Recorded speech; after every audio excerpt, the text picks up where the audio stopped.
They laughed in my face when I spent my last $5 on a lottery ticket. The lady of the house called me pathetic. Her husband told his friends I'd never afford anything but their leftovers. 1 week later, I walked back through that same front door, except this time, I owned it, and they were the ones asking me for a job. Stay till the end because what I did to get my revenge will give you chills. If you love stories about karma finally catching up to cruel people, hit subscribe now because this one's going to shock you. My name is Odalis. Before you judge how this story ends, you need to understand how it began, because I wasn't always someone people were afraid to underestimate. 5 years ago, I was just a woman trying to survive. I became a housekeeper for the Kessler family after my husband passed. I had a son to raise, bills that didn't care about my grief, and pride I learned to fold up small enough to fit in my pocket. The Kesslers had everything: a house with more bathrooms than people, closets bigger than my entire apartment, and a way of looking at me like I was part of the furniture. Bramwell Kessler ran some kind of investment firm, always on his phone, always somewhere important. His wife, Odessa, ran the house like a queen running a kingdom she never built herself.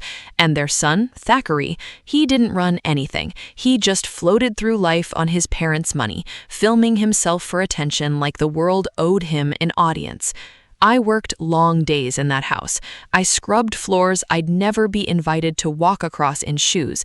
I cooked meals I wasn't allowed to eat at their table. I ironed shirts for a man who couldn't remember my son's name, even though I'd mentioned him 100 times. And I smiled through it all, because smiling was cheaper than losing the job I desperately needed. At home, it was different. My son, Emmerich, was 7 years old and still believed in magic, the kind of magic that only exists when you're young enough to not know how hard the world can be. I'd come home exhausted, my back aching, my hands raw, and he'd run to hug me like I was the most important person on earth. For him, I kept going. For him, I swallowed every insult, every eye roll, every moment Odessa reminded me where I stood in her world. But even when you accept your place, something inside you keeps quietly hoping for more. I didn't dream of mansions or diamonds. I just wanted enough. Enough to stop counting coins at the grocery store. Enough to buy my son a birthday gift without calculating what I'd have to skip that week. That kind of hope doesn't disappear. It just gets quieter. It waits. I didn't know it yet, but that quiet hope was about to collide with a $5 lottery ticket, and nothing in my life would ever be small again. What I didn't expect was how much pain would come before the miracle, or how the people who looked down on me the most would be the ones forced to look up. Payday came on a Friday, and I remembered the exact feeling of that folded paycheck in my hand. Relief mixed with quiet dread, because I already knew where most of it was going before I even cashed it. Rent, groceries, Emmerich's school shoes, the ones with the sole peeling away at the toe. There was never anything left over for me. There was never anything left over for hope. But that day, something in me pushed back. Maybe it was exhaustion. Maybe it was the way Odessa had looked at me that morning, sighing loudly because I'd folded the towels the wrong way. Whatever it was, I stopped at the corner store on my walk home and bought a lottery ticket. $5. It felt reckless and foolish, and also like the first selfish thing I'd done for myself in years. I should have known better than to think I could have even that small moment to myself. Bramwell and Odessa were coming out of the wine shop next door, laughing about something that didn't include me, when Odessa spotted me at the counter. I watched her face shift into that familiar smirk, the one she wore whenever she wanted to remind me of my place. "Buying dreams you can't afford," she said, loud enough for the cashier to hear, loud enough for the whole line to turn and look. Bramwell chuckled beside her, shaking his head like I was a child who'd wandered into the adult section of life. "You'll be scrubbing our floors till you're 80. Save your money for something real." Thackeray, of course, had his phone out. He always did. He filmed the whole thing, grinning behind the camera like my humiliation was content for his followers.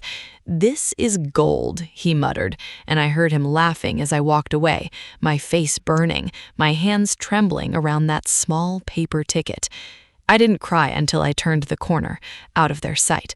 I let myself have that much dignity, at least. I walked the rest of the way home in silence, replaying the sound of their laughter, feeling smaller with each step. It wasn't the first time they'd humiliated me. It wouldn't be the last. But something about that moment cracked something open in me, a quiet, burning anger I didn't have words for yet. That night, after Emmerich fell asleep, I sat at my kitchen table and finally looked at the ticket again. My hands were shaking, but not from humiliation anymore. Something felt different. I told myself not to hope. I told myself people like me don't get lucky.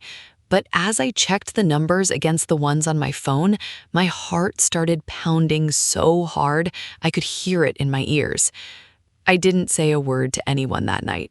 I just sat there in the dark, staring at a piece of paper that was about to change everything, while the people who mocked me had no idea what was coming. The next morning, I almost told them.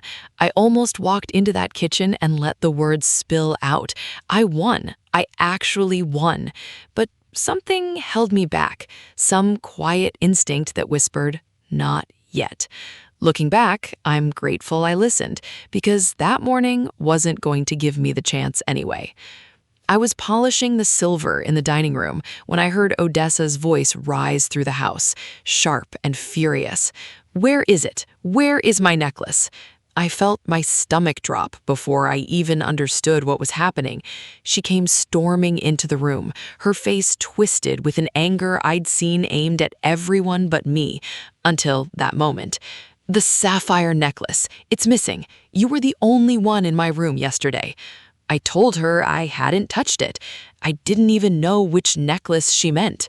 But Odessa wasn't listening. She was already decided, already certain, because certainty was easier for her than admitting she might have simply misplaced it herself. "You people always think you can get away with it," she said, and those words landed like a physical blow. Bramwell appeared in the doorway, arms crossed, backing her up without asking a single question. "We should call the police," he said, like I wasn't even in the room, like I was a problem to be solved rather than a person to be heard. I felt my whole body go cold. 5 years of loyalty, of silence, of swallowing every insult, and this was what it earned me? I tried to speak, to defend myself, my voice shaking with a mixture of fear and disbelief.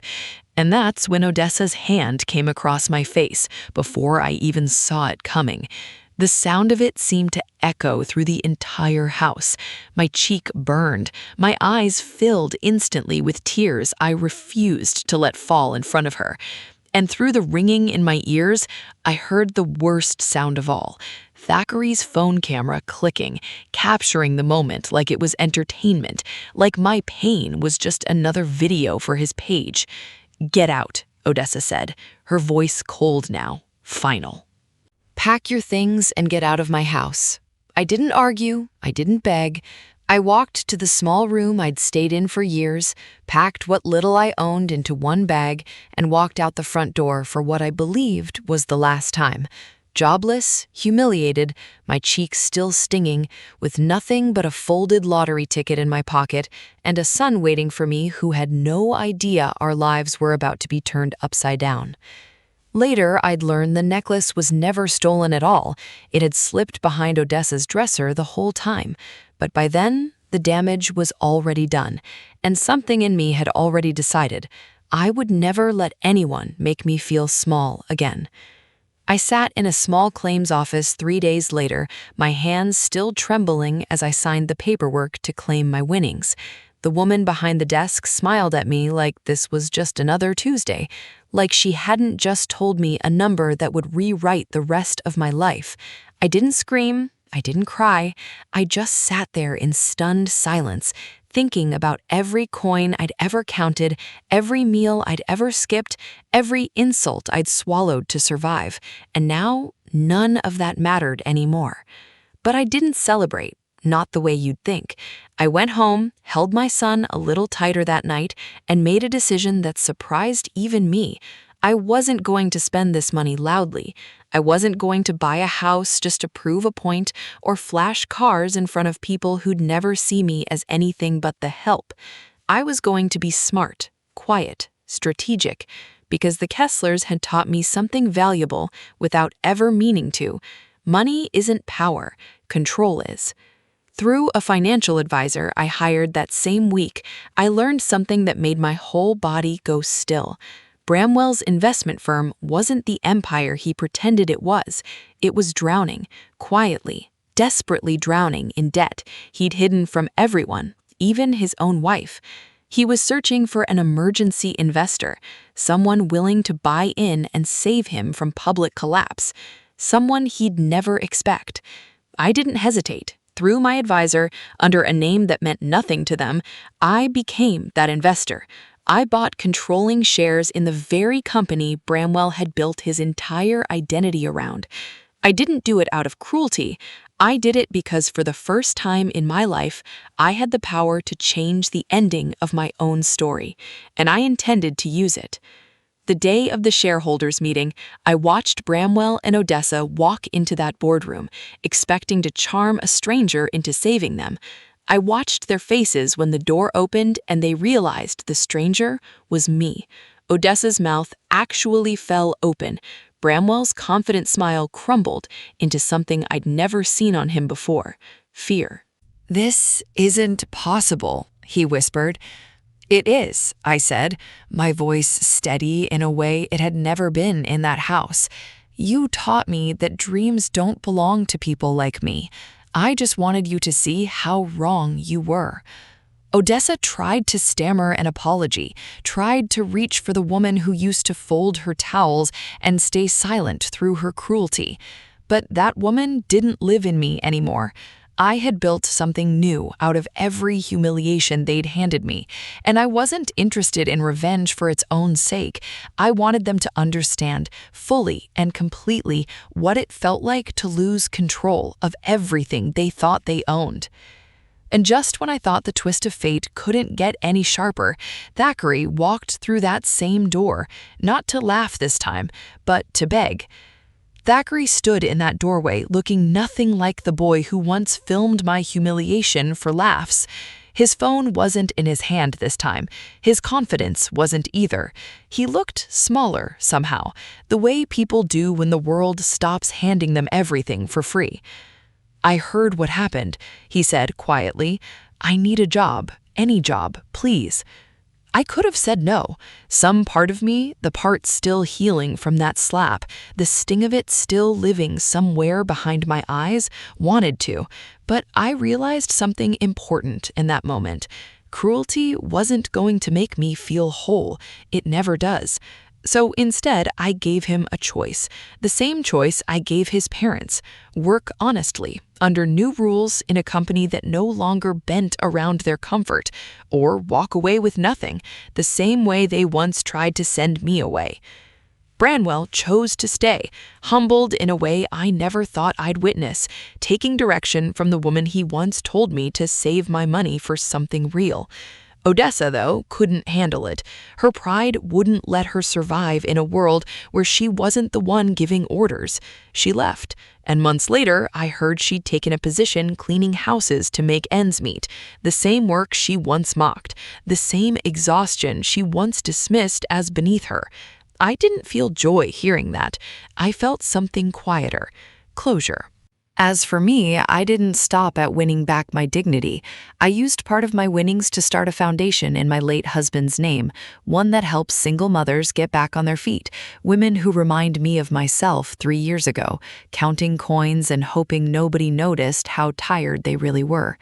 Every time I hand someone a scholarship or a small business grant, I think about that $5 ticket and how something so small carried the weight of everything I'd ever hoped for. Some nights I still think about that slap, the sound of it echoing through that house, the shame I felt walking out with nothing but a bag and a shaking heart. But I don't carry that pain the way I used to. I carry the lesson instead, that karma doesn't always arrive with thunder and lightning. Sometimes it arrives quietly, patiently, giving people exactly what they gave you until they finally understand. Now, when I tuck Emmerich into bed at night, in a home that's ours, in a life we built without anyone's permission, I remind him of one simple truth. Never let anyone convince you that your dreams are too small to matter, because sometimes the people who laugh the loudest at your hope are the very same people who end up needing it the most. And if this story moved you the way it moved me to live it, don't scroll away just yet. Like this video, share it with someone who needs a little hope today, and subscribe, because next week another story of betrayal and karma is waiting for you. I'll see you there. They laughed at a $5 ticket, but what they really mocked was my hope, and hope is the one thing money can never kill. Never let anyone's cruelty convince you that your dreams are too small to matter. Karma doesn't need your help, it just needs your patience.